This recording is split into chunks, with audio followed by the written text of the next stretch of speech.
250 and 251 in this group. I do declare my interest. I'm the co-owner with my wife of one rather modest apartment in the West Midlands, which we let out. Well, as someone who's chaired a wide range of housing associations, including a large local authority transfer and an arm's length management company, I've seen the huge positive impact the Decent Home Standard has had ever since one was first applied to social housing.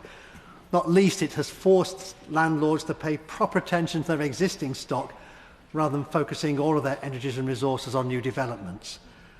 Hence, I am delighted that this bill will, for the first time, extend the standard to much of the private rented stock.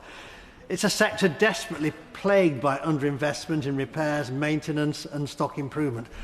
1 in 5 privately rented homes does not currently meet the Decent Home Standard, compared to 10% in social housing. More than 1 in 10 has a Category 1 hazard. That's 2.5 times the figure for social housing. So what my amendment seeks to achieve, along with those in the names of other noble lords that I wish to support in this group, is to test whether there is appetite in your Lordship's House to extend the application of the standard to support others whose homes will not be covered as the bill currently stands. My amendment 249 would make the Decent Home Standard apply to all homeless temporary accommodation that's provided under the Housing Act 1996. Record numbers of individuals, families and children are currently housed in temporary accommodation. 117,450 households in March 2024. That was itself a rise of 12.3%, almost an extra 1 in 8 from the previous year. Extending the Decent Home Standard to this large group of people will enable those living in temporary accommodation to expect basic standards from the accommodation. And my lords, the very phrase temporary accommodation is something of a misnomer. Many of those who live in such properties are housed there for years at a time. Moreover, the same property may then be used for further so-called temporary tenancies. And whilst I can understand that sometimes it may appear better, allow a family to live for a short while in a property, perhaps it's awaiting imminent major refurbishment or even demolition, rather than leave the building empty. But my lords, this is not what is happening in the vast majority of cases.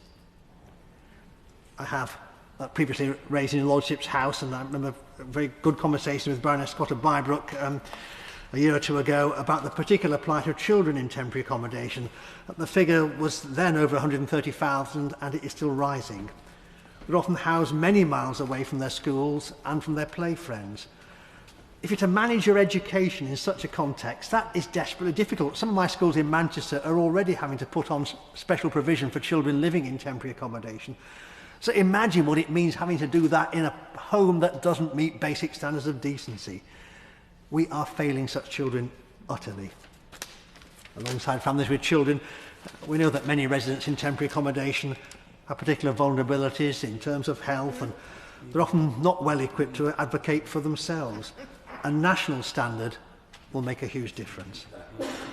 And my lords, my amendment will close a glaring loophole in the current bill whereby private landlords could escape the Decent Home Standard by switching to providing temporary accommodation. If we allow the poorest quality homes in our nation simply to move to another form of tenure without doing anything to tackle their condition, that defeats the entire object of extending the standard at all. Well, I'm not going to steal the thunder of the noble Baroness Grender, whose Amendment 250 would extend the standard to accommodation used by HM forces, simply to remind us that these households, containing those on whom we rely for our nation's defence, deserve the very best from us.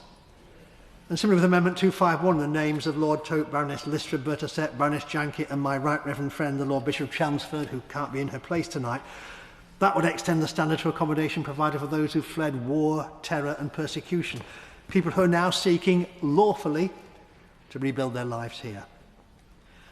Amendment 252, in the names of Baroness Whittaker, Lord Bourne of Aberystwyth, Baroness Bakewell of Hardington Mandeville, to which I've added my own name, seeks to extend the application of the Decent Home Standard to mobile homes which are rented for residential purposes. My lords, I've been a long-term advocate for the rights of Gypsy, Roma and traveller households who often experience levels of prejudice beyond that of almost any other ethnic group in our society, but who seek simply to live a way of life they follow for centuries and who have long been an absolutely vital part of the workforce, especially in rural areas such as agriculture, were short-term temporary workers with high mobility and required at very particular points in the seasonal cycle. So, my Lords, these amendments seek to extend to some of our most vulnerable or deserving households a standard that the bill already agrees is the proper one for most of our citizens. I do hope that in responding to debate, the noble Baroness the Minister will be able to indicate some movement, or at least offer scope for further discussions with us ahead of report stage on these important issues. Amendment proposed, clause 101, page 129, line 2, leave out from homelessness to the end of line 4. The question is the amendment be made. My Lords, I rise today to speak in support of all the other amendments in this group, but in particular I want to